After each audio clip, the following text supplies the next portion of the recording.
la période de questions concernant l'ordre du jour. Est-ce qu'il y a quelqu'un qui a une question concernant l'ordre du jour?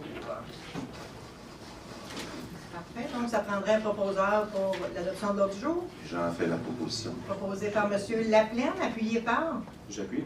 M. Simon. Je n'ai pas le suivi des périodes des assemblées précédentes, mais je vais quand même vous dire tout de suite que l'audience pour la Cour d'appel dans la cause de la fraternité des policiers contre la ville de Mercier, c'est le 15 mars prochain à Montréal à 9h30. S'il y en a qui sont intéressés à participer, à y assister, j'ai les informations ici. Le 4.1, M. Laplaine. Donc, c'est une adoption du schéma d'aménagement.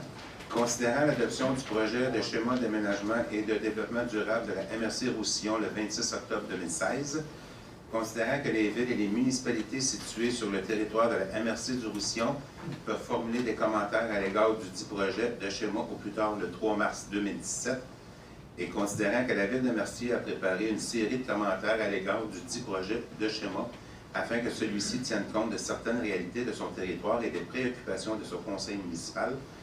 Donc, en conséquence, il est résolu que ce conseil ordonne à la direction de l'urbanisme et environnement de transmettre à la MRC du Roussillon les commentaires de la ville de Mercier à l'égard du projet du schéma d'aménagement et du développement durable, et qu'une rencontre soit proposée à cet égard entre les représentants de la MRC du Roussillon et les représentants de la ville de Mercier avant la tenue des consultations publiques pour préciser l'ensemble des propos, des positions de la ville de Mercier afin que celles-ci soient prises en compte à la suite des procédures d'adoption. J'en fais la proposition. Proposé par M. Laplaine, appuyé par J'ai vu.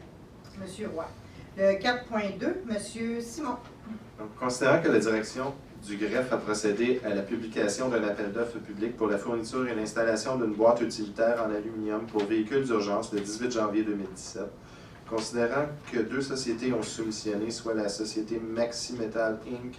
au montant de 96 460 et 58 taxes incluses, et la société Fourgon Elite au montant de 83 672 et 13, considérant que la soumission fournie par la société Fourgon Elite est entachée d'une erreur portant sur un élément essentiel du devis, considérant que la hauteur de la boîte proposée par la société Fourgon Elite est de 59 pouces et 7/16e plutôt que de 75 pouces tel qu'exigé au devis, soit une différence de 15 pouces et 9/16e.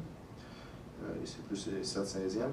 Considérant que cette erreur a un effet direct sur le prix soumis, considérant qu'accepter cette soumission favoriserait injustement la société Fourgon Elite, considérant par ailleurs que la hauteur de 75 pouces est une exigence de fond de la direction de service incendie, considérant l'avis juridique et la recommandation du greffe, en conséquence est résolu que ce conseil considère la soumission de la société Fourgon Elite non conforme au devis, que ce conseil octroie le contrat de la fourniture et l'installation d'une boîte utilitaire en aluminium pour véhicules d'urgence à la société Maxi Metal au montant de 96 460 et 58 taxes incluses.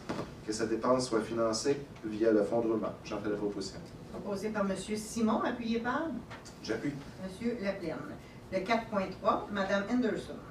Alors, c'est pour une facture de la société Raymond Chabot, considérant la résolution 2015-02-032 octroyant un contrat pour l'élaboration d'indicateurs de performance à la société Raymond Chabot au montant de 29 600, après avoir procédé à un appel d'offres public, considérant que le mandat octroyé a nécessité des travaux supplémentaires, considérant la facture transmise par la société Raymond Chabot et les discussions relatives à ces travaux supplémentaires. En conséquence, est résolu que ce conseil autorise un paiement de 5 102 et 2 sous à la société Raymond Chabot pour des travaux supplémentaires en lien avec l'élaboration d'indicateurs de performance. J'en fais la proposition. Proposé par Mme Henderson, appuyé par J'appuie. M. Simon. Le 4.4, M. Roy. C'est une précision pour la résolution 2017-02-102 autorisant la signature d'un acte de vente du lot P 195.3. Considérant les résolutions 2016-08-293 et 2017-02-102 relatives à l'achat d'une partie des lots P195 et P195.3 afin de prolonger la rue Côté et établir un stationnement municipal. Considérant que les parties se sont entendues sur un prix en fonction de la superficie du terrain, considérant que le plan et les descriptions techniques préparées récemment par l'emprunteur David Laure à conserver sous sa minute 2987 font état d'une superficie légèrement plus étendue que prévu. Considérant que son conseil souhaite préciser la résolution 2017-02-102 autorisant la signature de l'acte de vente, en son conséquence, il est résolu que ce conseil autorise la mairesse, Mme Lise Michaud, et le directeur général, M. René Chalifou, à signer pour et au nom de la Ville l'acte de vente annexé à la présente résolution pour un prix de 681 874,22. Je propose, Mme la mairesse. Proposé par M. Roy, appuyé par J'appuie. Mme Anderson. Le 4.5, M. Roy. C'est un avis de motion, règlement concernant les ententes relatives à des travaux municipaux. Je, Stéphane Roy, conseiller municipal, donne avis de motion qu'un règlement concernant les ententes relatives à des travaux municipaux sera adopté à une séance ultérieure. Un dépôt, Mme la mairesse. Déposé par M. Roy. Le 4.6, M. Laplaine. Donc, c'est une aide financière. Considérant que le Club de radio-amateurs du Sud-Ouest sollicite une aide financière de 3 000 $ afin d'améliorer notamment leur local situé aux 4 rues de l'Église et leur infrastructure informatique. Considérant que ce local est prêté gracieusement à l'organisme par la Ville de Mercier. Considérant que l'organisme a notamment pour objet de regrouper les radio-amateurs de la région, c'est-à-dire ceux qui possèdent un certificat de compétence en radio émis par Communication Canada, de favoriser des rencontres sociales et d'entraide entre les amateurs, de promouvoir la radio amateur de notre région, de représenter les amateurs de la région au sein de l'association provinciale RAC, d'échanger des idées avec d'autres clubs et de mettre de l'avant des projets techniques. Considérant que l'organisme a fourni à la Ville un budget ventilé des investissements à faire, en conséquence, il est résolu que ce conseil octroie une aide financière de 3 000 $ à l'organisme Club de radio amateur du Sud-Ouest. J'en fais la proposition. Proposé par M. Laplaine, appuyé par J'appuie. Mme Anderson. Le 4.7, Mme Anderson. Considérant que dans le cadre de ses fonctions, M. Gabriel Aymon, technicien en urbanisme, doit procéder à l'émission de constats d'infraction. Considérant que pour ce faire, la Cour municipale de la Ville de Châteauguay doit attribuer un matricule à M. Aymon. En conséquence, résolu que ce conseil autorise M. Gabriel Aymon à émettre des constats d'infraction au nom de la Ville de Mercier et que son conseil autorise la Cour municipale de la Ville de Châteauguay à émettre un matricule à cet effet à M. Aymon. J'en fais la proposition. Proposé par Mme Anderson, appuyé par J'appuie. M. Simon.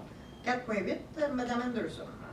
Alors, considérant que la convention collective liant la Ville à ses employés Code bleu et Code blanc est échue, considérant les négociations intervenues entre les parties et considérant le vote des employés Code bleu et Code blanc en faveur de la dernière offre patronale lors de la réunion syndicale du 22 février dernier, en conséquence, c'est résolu que ce conseil autorise la mairesse, Mme Lise Michaud, le directeur général, M. René Chalifou, et la directrice des ressources humaines, Mme Karine Laforêt, à signer pour et au nom de la Ville la convention collective attachée à la présente résolution. J'en fais la proposition. Proposé par Mme Anderson, appuyé par J'appuie. M. Simon. M. Chalifou, si voulez-vous donner quelques petites précisions en lien avec la négo?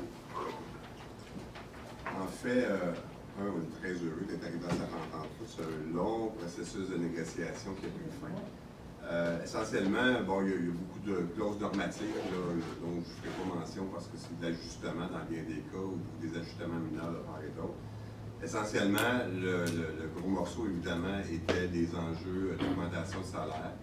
On s'est finalement entendu pour donner en 2014 et 2015 2 % par année, mais forfaitaire, donc pas inclus sur les échelles de salaire, ce qui évidemment fait une progression beaucoup plus lente des salaires sur le long des années. C'est une entente de 5 ans, dès le départ, jusqu'à la fin de 2018. La troisième année, 2016, c'est minimum 1,5 %, maximum 2 % selon l'IPC. L'IPC étant en deçà de 1,5 %, l'augmentation de 2016 est de 1,5 %. 2017, la même chose, parce que c'est toujours basé sur l'année précédente, ce qui est prévu dans le texte. Et il restera pour 2018, minimum 1,5 % ou maximum 2 % selon l'IPC Région Montréal. Il y aura aussi 1 % d'ajouté au régime de retraite. C'est-à-dire que dans la base du régime de retraite, tous les employés doivent participer. Les employés doivent mettre minimum 3 % et la Ville 5 % à ce moment-là. Et ils peuvent aller dans l'ancienne convention collective jusqu'à 7 % où la Ville égalise. Donc, si un employé met 7 %, la Ville met 7 % à ce moment-là. On a ajouté 1 % à ça, on a donc monté à 8 %. Ça veut dire qu'un employé qui monterait sa cotisation à 8 %, la Ville va égaler cette cotisation-là. À ce jour, ce ne sont pas l'ensemble des employés qui dépassent le 5 %. C'est une proportion d'à peu près 70 là. Je ne veux pas vous induire en erreur dans le pourcentage, là, mais ce n'est pas la totalité des employés. Mais nous, on a calculé le coût de la convention collective en fonction que tous les employés adhéreraient au maximum de 8 Un autre des enjeux majeurs qu'on avait soulevé du côté patronal dès le début, c'est le régime de maladie. Essentiellement, dans l'ancienne convention collective, les employés pouvaient prendre des journées de maladie de façon presque illimitée, dans la mesure que jusqu'au-delà de 2 jours, ils devaient fournir à la demande de la Ville un certificat médical, mais 2 jours et moins, ils pouvaient s'absenter et pas de certificat médical. On avait des cas, particulièrement à notre arrivée en poste, des employés, certains employés qui étaient malades 2 jours, rentraient une journée ou 2, retombaient malades 2 jours. C'était pas toutes les semaines, mais c'était quand même assez fréquent. Il y avait une problématique d'absentéisme à notre arrivée en 2014 qui était assez impressionnante. Donc, c'est devenu un enjeu de négo particulier. Et l'autre élément, c'est que quand ils tombaient sur les assurances, donc à plus long terme, la Ville comblait l'écart entre ce que la prestation de l'assurance et le 100% de leur salaire. La convention qu'on va s'apprêter à signer, que le Conseil vient d'entériner, offre dans le fond une banque de 7 jours, enlève toute la notion du nombre illimité de journées de maladie. Il y a 7 journées au 1er janvier de maladie qui vont être données à chacun des employés et 4 journées qui vont être payables de ces 7 journées-là à la fin de l'année. C'est-à-dire qu'un employé qui prend une journée de maladie, à la fin de l'année, va se voir rembourser 3 journées sur son salaire. Celui qui en prend 2 va ser 2, 3, 4 jusqu'à ça. Et évidemment, et au-delà des 7 journées de maladie, l'employé tombe sans salaire dans des absences court terme. Toute la notion de comblement de l'écart entre la portion de l'assurance et le 100% est enlevée complètement, c'est-à-dire que les employés en maladie court, moyen et long terme vont recevoir seulement la prestation de l'assurance. Un autre enjeu qui avait été identifié par les différentes directions à l'époque, c'était la notion des horaires variables, particulièrement dans certaines directions, à l'urbanisme particulièrement, et au loisir, et aussi maintenant le technicien en génie civil, où on a besoin, comme organisation, d'une plus grande flexibilité dans les horaires afin d'offrir le meilleur service aux citoyens. À l'intérieur de ça, on a prévu un horaire variable qui nous permet une plus grande flexibilité que ce qu'on détient actuellement. Un autre élément qui était demandé, ceci plus par le syndicat, mais en même temps, il y a quand même des avantages sur le côté patronal, c'est de créer un comité d'évaluation des emplois, donc un comité paritaire, sur lequel il va y avoir 3 représentants patronaux, 3 représentants syndicaux, qui vont faire une recommandation au conseil éventuellement. Dans le temps, en fait, le délai, là, je pense qu'on a donné jusqu'au 31 décembre prochain. On a joué avec les dates à la fin de notre session. On a fini avec le 31 décembre de mémoire. Et là, dans le fond, c'est de revoir l'ensemble des emplois syndiqués à la Ville et revoir, dans le fond, est-ce qu'ils sont situés au bon endroit. En fait, pour nous, il y a aussi un avantage à ça, c'est de s'assurer qu'il y a une équité à travers les emplois. On en a des problématiques qu'on connaît. On sait que, entre autres, de chargés de projet qu'on a à l'urbanisme, on a des gens qui ont quitté. Puis quand on fait des comparatifs par rapport aux autres villes, c'est un poste où il y a une certaine difficulté sur le plan salarial. Et probablement que la description et l'évaluation des emplois fera en sorte de rétablir cet équilibre-là entre l'ensemble des emplois syndiqués. Et après ça, une recommandation va être faite au Conseil pour aller de l'avant avec les modifications que le comité recommande. Essentiellement, ça touche les grands... Ah non, il y a aussi les comblements. À travers le temps, dans les 2 dernières années, il y a 2 codes bleus qui sont partis à la retraite. Il y avait une volonté dans un premier temps de combler les postes. Finalement, ça a évolué. On a aboli ces 2 postes-là. Dans l'entente qu'on fait, on recrée ces 2 postes-là, mais différemment, pour mieux répondre aux besoins de la Ville. Entre autres, on crée un poste éco-centre et horticulture, c'est-à-dire que toute la question d'entretien des plantes, tout ça, puis aussi d'entretien de l'éco-centre, puis un autre de menuisier. On sait que la loi a été modifiée tout dernièrement sur la construction qui permet maintenant aux villes d'avoir les mêmes pouvoirs que le secteur de la santé et de l'éducation, qui peuvent faire sans avoir les cartes de compétences certains travaux. Prenons l'exemple, on veut faire des réparations ici, on veut faire des rénovations, modifier des emplacements de murs. Auparavant, on n'avait pas le droit de le faire à l'interne, maintenant on a le droit de le faire. mais il reste qu'il faut des compétences particulières. Donc, on crée un poste de menuisier. Parmi les deux postes, on crée un poste de menuisier qui vont être comblés les deux postes parmi les employés col bleu temporaires que nous avons actuellement dans le code de la ville et qui faisait l'objet d'un grief dans tous les cas. Ça va avoir aussi pour effet de régler ces deux griefs-là complètement. Il y a un troisième poste qu'on crée à temps partiel, qui est en fait 3 jours semaine, la fin de semaine, vendredi, samedi, dimanche, 21h,5 par semaine, pour l'entretien ménager. Depuis au-delà d'un an, on a mis en place un système où on a rapatrié en régie l'entretien des différents édifices municipaux. On avait toutes sortes de problèmes quand on allait à l'externe, parce qu'évidemment, quand on voit un appel d'offres, on est obligé de prendre, dans ces cas-là, le moins cher. Le moins cher dans l'entretien des édifices municipaux, là, ça faisait beaucoup de complications. On avait des plaintes constamment, Mme Pitt est là, on avait des plaintes constamment, particulièrement où des citoyens, au centre communautaire, à la bibliothèque, où les citoyens étaient très insatisfaits. On avait beau, on a mis fin à des contrats, mais on retournait en appel d'offres, on se retrouvait avec le moins cher, fait que c'était compliqué. À l'époque, on a donc décidé, le conseil a donc décidé d'entériner la recommandation de faire ça en régie à l'interne. Donc, on avait déjà un col bleu de soir, auparavant du lundi au vendredi, qu'on a transformé en poste d'entretien. Et évidemment, les fins de semaine, on a besoin de faire l'entretien, particulièrement dans les édifices où les citoyens ont à faire la fin de semaine. Donc, on a actuellement du mercredi, du mercredi au dimanche, on a un employé temporaire qui occupe cette fonction-là, mais quand on vient dans la convention collective créer ce poste-là, on le crée à 3 jours semaine. Donc, vendredi, samedi, dimanche, avec un horaire à définir par la suite en fonction des besoins. Donc, on crée ce poste-là. On crée donc 2 postes complets qu'on compte, qui règlent 2 griefs, et on crée un 3e poste à temps partiel qui va venir finaliser, dans le fond, notre processus d'entretien en régie.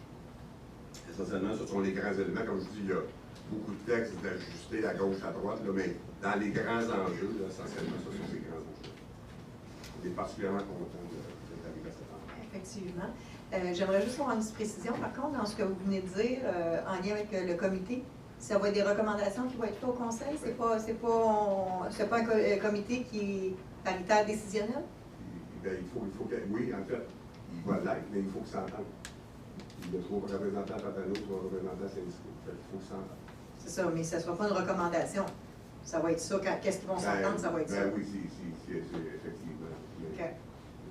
Fait que le conseil, un coup que la décision est prise, c'est pas le conseil qui décide. Non. OK.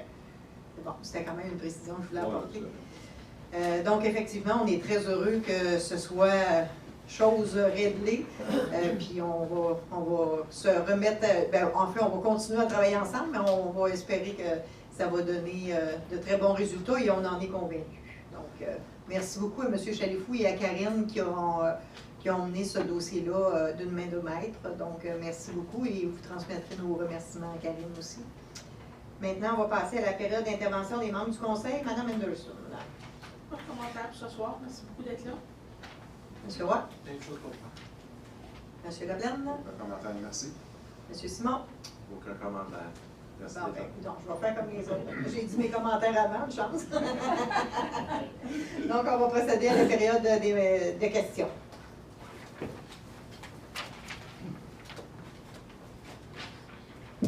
Mario Primo, rue des Freines. Félicitations à toute l'équipe de direction pour cette entente-là. J'espère que est-ce qu'il y a eu des réactions de la part des employés Col Bleu, une réaction des syndicats par rapport à cette convention-là? Semblait-il, s'ils l'ont accepté, je présume que le vote a été accepté. Majoritairement, c'est ça. Ouais, c'est ça. En fait, dans n'importe quelle convention collective, généralement, c'est fait de compromis de part et d'autre. Fait qu'il y a sûrement des employés qui sont satisfaits de certains aspects, moins de d'autres. Comme les membres du conseil peuvent être satisfaits de certains éléments, moins d'autres. L'important, c'est d'arriver à un compromis qui est satisfaisant pour l'ensemble des éléments. Fait qu'il y avait quand même du positif, relatif positif par rapport à la situation. Okay. Absolument. C'est sûr qu'on va pouvoir, à partir de là, Mme Chou l'a dit, on a toujours continué à avoir des bonnes relations avec nos employés, avec les représentants de nos employés, mais ça va nous permettre, maintenant qu'elle est signée jusqu'à la fin de 2018, d'enclencher une série de processus très rapidement. Je vais, comme directeur général, rencontrer l'ensemble des employés par direction pour repartir un paquet de processus pour vivre un peu sur le momentum de ça. Ben, c'est ça que je voulais dire à tous. Merci, félicitations, puis félicitations aussi pour l'acceptation du côté syndical. Merci. Merci, M. Dumont. Est-ce que quelqu'un d'autre a des questions? Caroline, vous êtes silencieux ce soir. Donc, ça prendrait un proposeur pour la levée de l'Assemblée. J'en fais la proposition. Proposé par M. Laplaine, appuyé par J'appuie. M. Simon. Bien, merci.